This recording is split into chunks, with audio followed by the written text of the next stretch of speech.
added some additional screws in her, try to tighten her up. Of course, we're gonna thicken all this up with black. We're gonna do this area here with black. I'm actually gonna take and I'm gonna come down to about here with my black Dicor. And I'm gonna take my non-sag and I'm gonna come down to about here on both sides. So that's not quite visible from the ground up.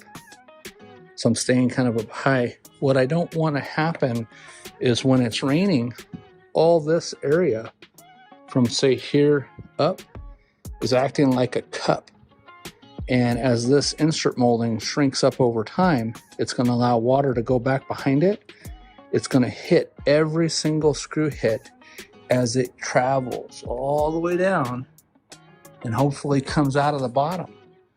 But if it doesn't, which it usually doesn't, when it hits that screw head as it's coming down, it's going to catch the screw head and it's going to run inside, and it's either going to damage the wall or the corners or the frame or go clear down and hit the floor.